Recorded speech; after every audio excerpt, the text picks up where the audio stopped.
Nolinor Aviation est la première entreprise au Québec à lancer un programme de formation en pilotage gratuit pour ses employés actuels et futurs.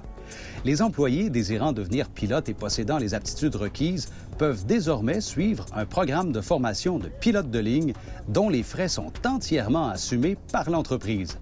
Cette initiative a été mise sur place afin de répondre à un manque criant de pilotes dans l'industrie de l'aviation. J'ai rencontré l'un de ces privilégiés à bord d'un Cessna 172 des plus high-tech. Hey Nicolas, merci pour le beau vol, c'était magnifique. Toi, tu es quand même relativement nouveau diplômé de l'École nationale d'aérotechnique. Absolument. Tu es arrivé chez Nolinor il n'y a pas très longtemps? Absolument, je suis arrivé chez Nolinor le 5 juin 2020. J'ai commencé comme stagiaire avec le programme du gouvernement Alternance Travail-Études que le cégep de l'ENA offre, absolument. Et puis, c'était en plein COVID, donc je m'attendais pas à faire un stage, je dois vous avouer, mais Nolinor, ils m'ont pris. Puis j'ai fait tout le processus, puis il me semble en octobre 2021, là, il y a eu la cérémonie qui nous a annoncé qu'on était pris. OK. Puis là, d'un coup, on me dit, c'est beau, t'as plus rien, t'as plus à te stresser, voici ta formation est payée, vas-y, fais-le à ton rythme. Ça, c'était en octobre. En décembre, tu as commencé. Absolument, en décembre, on a signé. Puis tu as fait ça rapidement. Et puis c'est ça, donc à partir de décembre, moi, je me cédulais 2 vols par jour dans mes 3 jours off. Wow. Le travail, donc j'avais 6 à 7 vols par semaine. Depuis avril-mai, je vole avec le Cessna. Ouais. J'ai fait une trentaine d'heures en 3 semaines. J'ai fait le tour du Québec. Avec ma blonde. J'ai pu initier les enfants des collègues ici. J'ai initié leurs enfants au vol. Ça, c'est des affaires que moi, j'adore faire. Le petit gars de 8 ans, quand je fais découvrir le vol à du monde, la semaine passée, j'ai apporté toute ma famille en vol. C'est génial. Puis le Cessna de Nolinor nous permet ça. Le programme de Nolinor nous permet ça.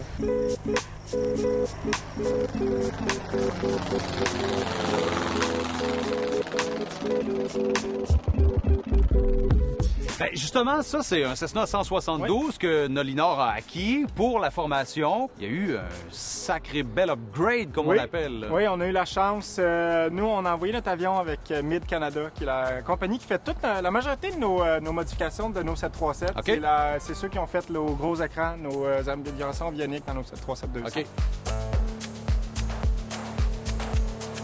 Là, vous avez commandé un Garmin G5. On a commandé, c'est un petit écran. Juste un petit écran, comme ça. C'était dit, ça va être suffisant. Ouais. Et puis, ils nous ont fait la surprise. Ils ont modifié l'avion au grand complet. Wow. Tout en Garmin avec des touchscreens, des écrans tactiles, 2 GPS, l'ADS-B qui est le nouveau standard de transpondeur via satellite. Ils nous ont mis ça le in, le out. Vraiment, on a le summum, on a un autopilote. On peut pas être plus équipé. On peut pas être plus équipé. Moi, je l'appelle un Cessna paresseux. Le pilote n'a plus à travailler. Tu décolles, tu mets l'autopilote. Puis tu surveilles. Tu surveilles, exactement. Puis ça, comme on parlait pendant le vol, ça nous enlève une surcharge. Oui. Quand on est dans des zones un peu plus contrôlées, un peu plus restreintes, tu dois plus surveiller ton attitude, tu as juste à mettre l'autopilote.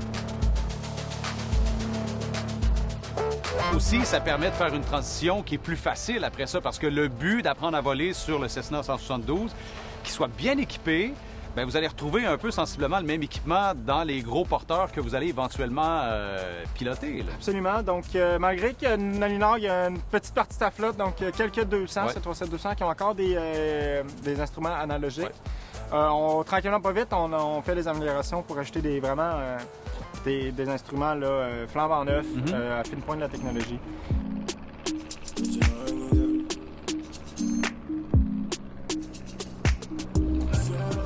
C'est un gros avantage, Nicolas, pour toi d'être technicien d'avionique puis d'être pilote maintenant, mais c'est un bel avantage aussi pour la compagnie.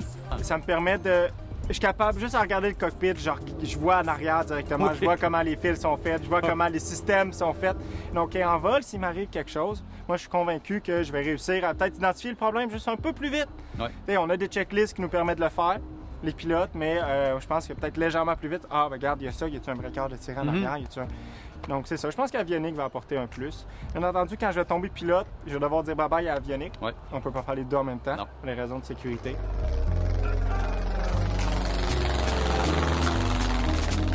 Ici, quand ça ne vient pas, on va aller chercher l'égalité là-bas dans le fond, on va la mettre manuellement. On peut pas avant. Il y a un extincteur entre nous deux. Ça fait que je te demande d'atteindre les petits feux. C'est courant dans l'avion. Oui, c'est ça. Quand tu vas tomber pilote, là, tu as des objectifs bien précis. Là. Ce que tu veux faire à très, très court terme, c'est quoi? Vraiment, novembre-décembre, j'aimerais vraiment ça. Être rendu au moins sur un court type. Puis c'est un objectif qui est haut. Moi, j'aime vraiment beaucoup ça, viser haut.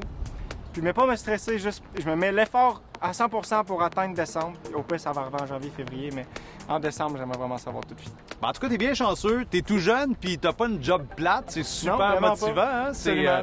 Puis tous les horizons sont ouverts devant toi. Je te souhaite la meilleure des chances. Merci beaucoup. Bravo, puis c'est bien parti, là. T'as quoi, 110. 110 heures de vol, puis tu pilotes comme un chef. Allez, merci beaucoup, monsieur.